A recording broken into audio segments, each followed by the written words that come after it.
எல்லாருக்கும்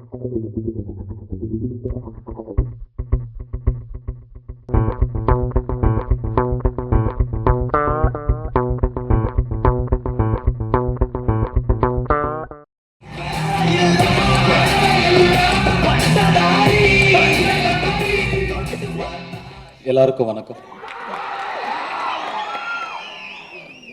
ஏன்னா மெயினாக வந்தது விக்ரம் பிரபுக்காக தான். விக்ரம் பிரபு நானும் ஜிம்மில் ஒன்றா ஒர்க் அவுட் பண்ணுவோம். நீ என்னடா ஜிம்மில் பண்ணுறேன்னு கேட்காதீங்க. ஸோ ஒரு இப்போ யார் வேணால் நடிக்கலாம், அதுக்கு நானே ஒரு உதாரணம். ஒரு நடிகர் ஆகிறது சுலபம் தான், ஒரு நல்ல மனுஷனாக இருக்கிறது தான் ரொம்ப கஷ்டம். விக்ரம் பிரபு ஒரு நல்ல மனுஷன்.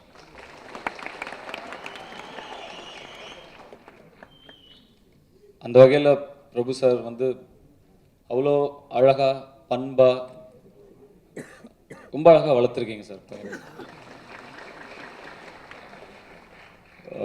அதில் எனக்கு ரொம்ப சந்தோஷம்.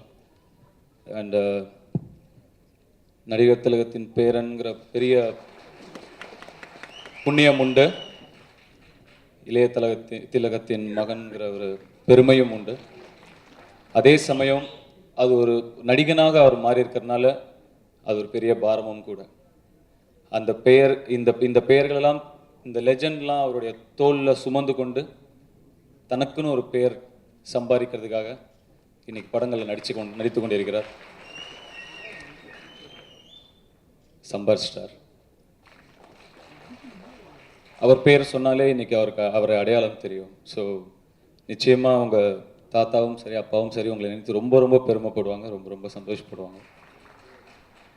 இமான், நம்ம ஆல்ரெடி சொன்ன, mature really well as a musician.